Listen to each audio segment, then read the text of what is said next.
Welcome to the Fiction Writers Podcast, tips, tricks, and ideas for fiction that is #unputdownable.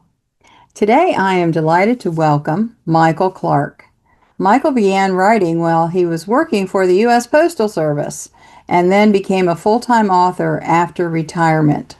He lives in Pensacola, Florida, which is not very far from me, with his wife of 43 years. And this is your second time to be on the Fiction Writers Podcast. Welcome, Michael. Thank you very much. One correction, 44 years now that we've been married, and Oh, we'll be celebrating our 45th in July. So, wow. yeah. That is amazing. There's not very many people in this world that can say that. Yeah. Yeah, for sure. So, has being a writer been a lifelong dream for you? No, I had no intention of ever becoming a writer. I just had an idea for a story when we lived in Tennessee. We had homeschooled our daughters and spent a lot of time down on the Natchez Trace. And that's where I got the idea for the Shimmering series, which we talked last time about on your podcast. And it became a three-book trilogy about time travel along the Natchez Trace. And when I wrote the Shimmering, I had no intention of even writing a second book in that series. It was just going to be a one-time deal. And once I finished it, I kind of got hooked. So I've been writing ever since. I've averaged, I guess, one book per year since I started now. Mhm. Yeah, I know that feeling. I wrote one book and I thought that's going to be it, no more.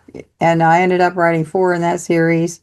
Um, yeah, so I get it. It's kind of addictive, isn't it? Yes, it is. Yeah. Yeah, for sure. So, the shimmering was historical. What location and time frame was that set in? The Shimmering. Yeah. Yeah, The Shimmering it was a story about a man from 2017 who accidentally found a time portal that sent him back to 1817. Okay. And so he lived along the Natchez Trace in Middle Tennessee. And while riding his horse along with his best friend, they were horseback riding along the trail and accidentally find a time portal that sends them back 200 years into the past. Yeah, Oh, wow. Very, very cool. So that one is more just a straight up historical about past times. right. And then you've written some Westerns. Is that right? I wrote one Western, Ambush at Horse Creek, and it was based on a subject matter that was close to my heart because I was a postal worker for 25 years. It's about a young boy that grows up in St. Joseph, Missouri in the 1850s. And at the age of 15, someone approaches him about becoming a Pony Express rider. So it's all about his adventures as an express rider along the trail. Oh, yeah, that is very interesting. So I'm seeing a pattern here. You're very diverse. You just take an idea and go. Yeah. Yes. Yeah. Of course, I've always been a huge Western fan. Louis L'Amour was one of my favorite authors. And I loved his style of writing. I loved that he could write a story without using a lot of vulgar language or sexual situations. And he said, if you can't tell a story without using sex or foul language, then you're just not a very good writer. So uh, I kind of Yeah. feel the same way. If you can't tell a story that's readable for any age group, maybe you shouldn't be writing. I don't know. Yeah, all that gratuitous stuff and shock value and all that, those are shortcuts. They're Yes, not actually good writing. They just kind of trying to capitalize on the emotions of the reader. right. Yeah, so I'm with you on that. I don't like, a lot of either one of those in my books either. Yeah. So now we're here to talk about the latest book. It came out a little while ago, but I've been so jammed up with speakers, I haven't been able to get you in, so I apologize for the lateness of it.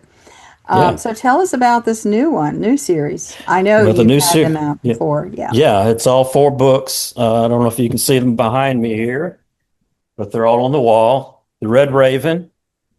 Red Raven is it's based in the 1700s, early 1700s. It's about a young girl who becomes a captain of her own pirate ship at the age of 16. Her name is Raven Ashworth. And all four books are about her adventures along the seas, the Atlantic, the Indian Ocean, and the Caribbean. And most of her crew is made up of slaves that she's freed from slave ships along the way. So it's all about her adventures with these men and women that she has freed from slavery, and as they sail the seas, attacking merchant ships, freeing more slaves along the way, Mm. sometimes taking their ships and making them her own, expanding her fleet, searching for treasure, running from the French government, and so on and so forth. It sounds so awesome. A girl having a pirate ship. That is amazing. I could definitely see a movie coming out of that. Yeah. Well, I got the idea from it when I moved to Pensacola almost 4 years ago now. Um, I felt like, I'm right here on the beach. I've got to write a pirate series. And so I started doing some research. Um, I read a couple of books about pirates. One of them was written back in the 1700s by a former pirate. I can't think of his name right off the top of my head, but um, and some of the stories that he had in there, uh, two of the pirates he spoke about were women, Anne Bonny and Mary Read. And if you know anything much about pirates, then you probably know about those two women who dressed up as men to sail on a pirate ship under the captainship of Calico Jack. Eventually, their ship was captured. All the men were hanged. The women said they were pregnant, so they would not be hanged. One of them was pregnant, one of them was not. And I can't remember which one it was, but one of them was in a relationship with Calico Jack, and so she was pregnant. And then eventually, um, those women disappeared. I don't know whether they escaped or if they were executed somewhere later on, but there's not much more known about their story after that. But I said, if they're women pirates, why couldn't there be a woman captain of a pirate ship? So that's where I got the idea for the Red Raven. What an Um, interesting story. I've heard about women dressing up as men to join the military. yes, Yeah, yes. I've never heard about the pirates. Yeah. And of course, most of the time, women on a ship was taboo. You didn't have a woman on a ship because it would anger the gods of the seas, and your ship might end up wrecked in the ocean somewhere. So the most seamen were very superstitious along those lines. So if a woman was on a ship, she was dressed as a man hiding out. So yeah, Right. That would be so hard to maintain. yeah, To not, because everybody's together. yes. Yeah. So you have Red Raven. Has she got red hair or where did that come from? She does have red hair. She's from Bristol, England, and without giving too much away in the book, she does have long, curly red hair, um, and blue eyes, and she's very attractive and very apt at weaponry, whether it be sword, knife, gun, uh, cannons. She's an expert at all of them, hand-to-hand combat, and she's a very formidable person to deal with along the seas. Yeah, I think she would have to be. If she's going to be the captain, she's going to have to take charge. Yes. Yeah. So you have a special edition out, and I want to learn more about that. What is Okay. it about? Well, this is all four books of the Red Raven series in one leather-bound cover. Wow. And And look at the cover on it. yeah, it's pretty neat. The pages look like something that would have been written back in the 1700s. You'll notice, Pop, I don't know if you can see it too well, but the pages don't aren't cut off straight like you would in a book of these days. Uh, but I had the idea for doing this while I was writing the fourth book, and uh, there's a compass on the back. Hmm. There we go. Is that Um, hardcover or is it limp it's leather? kind of limp, but it's very sturdy. I don't know how thick the leather is, but it's printed on a or covered with what they call an oilskin leather. And I have a friend here in Pensacola. I set up at the Palafox Market every Saturday, and he also sits up there and he does leather work. He makes belts and handbags for ladies and all kinds of things. And so he and I talked a while back about doing something like this together. My daughter has a print shop. She prints up the pages for me, and then I bind them together, sew them together, and then he attaches the cover to it. And Wow, sewing it's and been very, binding is that's yeah, a lot of work. yeah, it's about 4 hour job per book, so it Yeah. takes a while. I learned that and it was like, wow, I think that's too much for me. I don't Yeah. think I want to spend all that time. Yeah, I'm trying to find somebody to do it for me. I'd rather Yeah, pay yeah, somebody to do it. yeah. Let me So do are the you offering writing. those for sale or are I they? am. I sell these at the market and on my website. Um, I set up at the Palafox Market in Pensacola pretty much every Saturday unless weather doesn't permit. But I also do some other events. I'm planning on doing a Renaissance fair here in Pensacola in March. We'll be doing Books on the Bay. You'll probably be there, won't you? Books on the Bay Not in this March. year. Not Not this this year. year. Okay. Yeah, I was there a couple years ago. Yeah. Yeah. So I'll be there as well. And yeah, I set up for the holiday market here in Pensacola on Wednesday nights. Hmm. And last Wednesday night, I sold two of those special editions. So I was Oh, really wow. excited So you about actually that. have them on the table. Yes, yes. Wow. Yeah, Although I this is my love it. last one right now, I got to get some more made up. Yeah, yeah. That is such a wonderful idea. It's a keepsake. It's a wonderful gift Yes, for yes. someone that likes that kind of story. So, what a great creative idea. I'm just in love with it. Yeah, amazing. So, tell us, and I know we talked about this before, but tell us about the book covers on the wall behind you. What size are they, and how do you get them created? These are the book covers for all my books.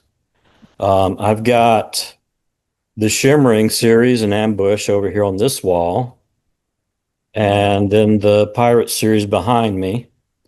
Um, so what I've done is take the um, thumbnail or whatever you call the image for the book covers and have them blown up. These posters are 11 by 17. And so I just create an image on a thumb drive and I take it up to Office Depot and get it printed off and then I frame it. And that kind of is my trophy case. Uh, Yes. I've done that almost from the beginning. The first time I did it, was when I came out with the Diary of Gus Childers, book two of the Shimmering. And my daughter, who does my book cover designs, did that as a Christmas gift for me. She framed both of those to put in my office. And so I've done it ever since. That is really good. That is so good to have that behind you when Yeah. you're on a podcast or a webinar or whatever. And so I'm just encouraging the listeners, pay attention to this. It's really good marketing. Yeah. Yeah, it's terrific. So, what's coming up for you now that the Red Raven series is finished? Have you got another one in the works? I'm doing a little research. It will be another pirate series, and it's actually going to be an offshoot of the Red Raven. There are some characters from her books that warrant their own series. So there'll be two different characters. One is a guy named Pharaoh, who was one of the first, well, he was the first slave that she freed from slavery. And he has become captain of one of her ships on the fleets that she has. And another is a young man named Jeremy Finch. Jeremy, much like Raven, spent time on a ship at the age of 12 as a ship's boy. He was on one of the ships that Raven attacked and overtook. And he and his father, Isaac, who was a helmsman, be, became members of her crew rather than being stranded on an island or sent out to sea without a, a boat. Hmm. Uh, so they became members of her crew, and through the years, Jeremy, under the tutelage of Raven, became an able seaman of his own. So he will become captain of his own ship along the way, and he'll have his own series as well. Wow. Yeah, I can see how this is isn't it interesting because I've got an Old West series that started out as one book and now there's eight. Um, Yeah. because these characters they just don't want to let go. Yes. Yeah. Yes. I had people begging me for a book four in the Shimmering series, and I had thoughts of maybe doing that, but I just have not been able to pull the trigger. I just the Red Raven series has been so successful, and I've so many people are just in love with pirates. I guess something to do with the Johnny Depp series, Pirates of the Caribbean, Mhm. and so everybody has become big fans of pirates, and so it's so easy to sell pirate books right now. So Yeah. that's kind of my pursuit right now. Yeah, and they're so distinctive. I mean, you can have the hat and you can have the sword and there's all these different things that go with it that are so Yeah. fun. Yeah. Yes. And I love going to the Ren fairs where I can dress up as a pirate and sell my books at the same time. It's a lot of fun. Yes, yes, absolutely. Here at Vandella Publishing, we encourage our authors to dress up, put fun stuff on the table, just get into character, and that brings people to the table so you can Right. then engage with them and talk with them. You have to kind of get out of your comfort zone a little bit Yes. and Yes. stretch. Yeah, my wife kind of laughs at me sometimes because I I used to be a introvert, not very talkative to people, especially strangers. And now I'm out there at the front of the tent, striking up conversations just to get people interested in my books.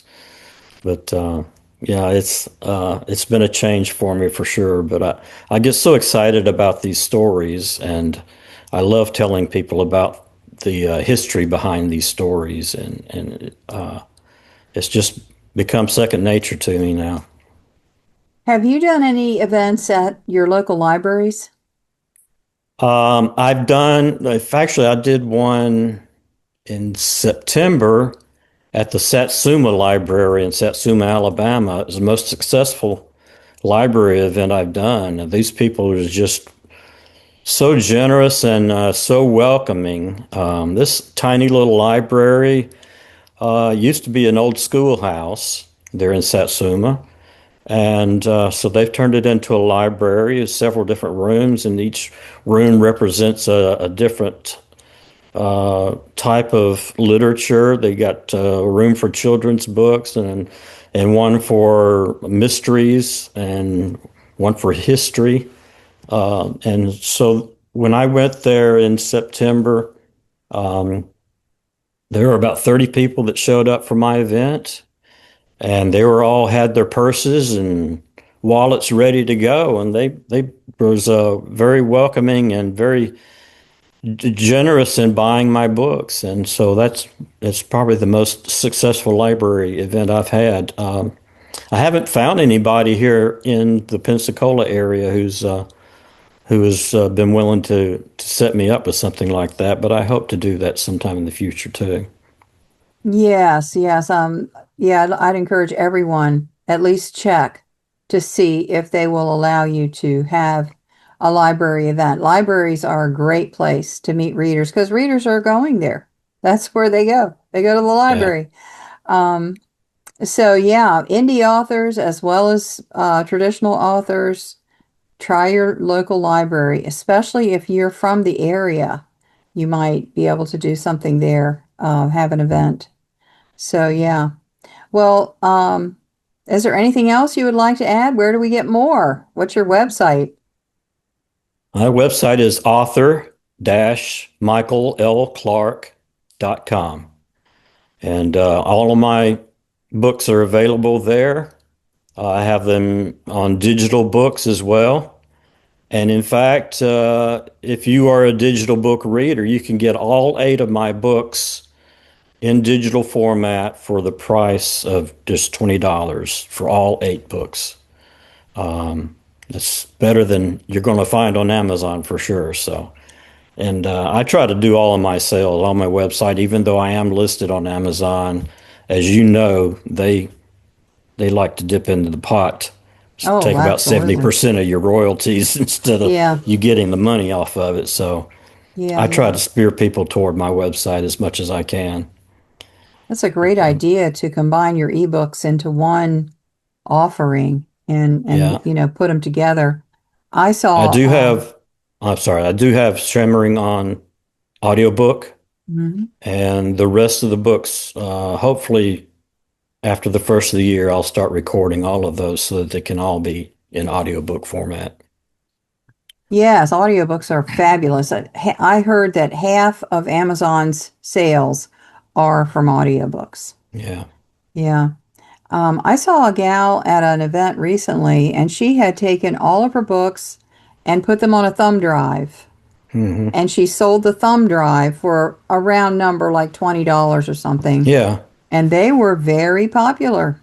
All right. I hadn't thought of that. That's a good idea. Yeah. Yeah, I think that's a great What I, idea. yeah, what I do is I have a notebook that each each page in that book has a QR code.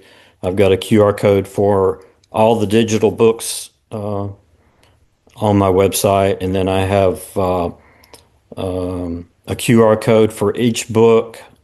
Right now the Shimmering book on audio book, they have a QR code that'll take them to Amazon's version of the audiobooks. And then I have a QR code for each book on Amazon on the Kindle Unlimited there. So if they're a digital reader and I meet them at an event and they tell me, well, I like digital books or audiobook, I'll just grab that notebook up and say, here, scan it right here, and it'll take you right to my book. And that's been a real popular tool for me. Yeah, that's a good move to have things on your website yourself, not just send everybody to Amazon. Yeah. That's a really good way to go. I love it because you're thinking like an entrepreneur. Most Yeah. authors don't think like entrepreneurs. Well, you've got to, and you've got to, if you're going to be an author, you got to think it from a business aspect. You you and one thing I learned the hard way is throwing money at Facebook and at Amazon and trying to run these ads. It just doesn't work. Uh, and everything I have tried in the way of digital promotion, I've taken online courses that are supposed to increase my sales and things like that. Spend thousands of dollars and then not make any money off of it. It's just a huge loss. And excuse me, I've gone back to doing things the way my dad taught me. We used to have a restaurant years ago, and we found out then that word of mouth is the best advertising you can have. And it takes longer to get your following, but once you get the following, once those people are following you, they'll hang with you.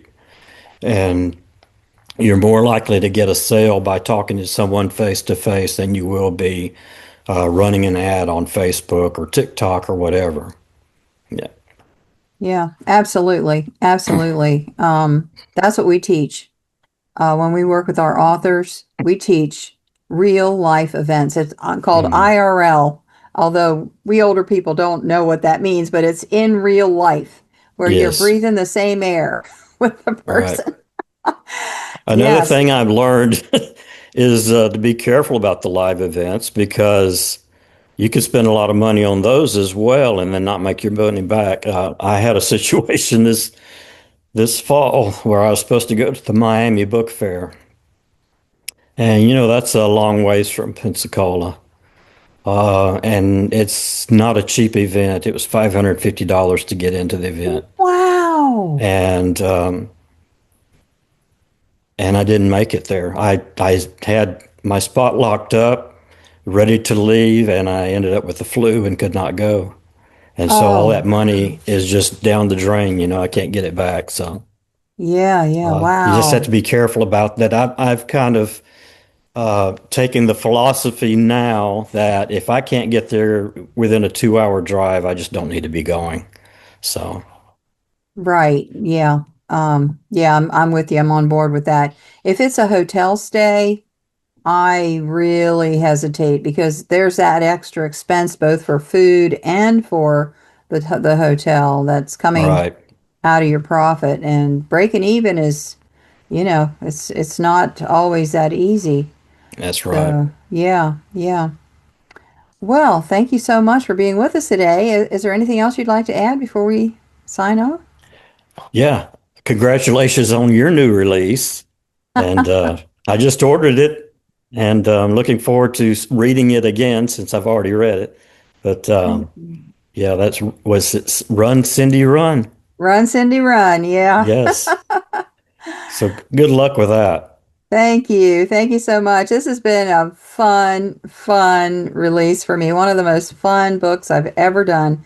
And I bought a wig like for, the theater. It's Uh-huh. not a real wig, but it's a fake wig. And some aviator sunglasses and one of those heads that you put wigs on. So Right. I've got Cindy's, disguise on my book table now, and Yes. it is just the most fun thing. Yeah, So think outside the box, and absolutely. go with it. Yeah. Yes. Thank you so much, Michael. It's been wonderful Thank having you you. today. I always love seeing you. Thank you. Thank you. Thank you so much. And thank you for being with us today. See you next time.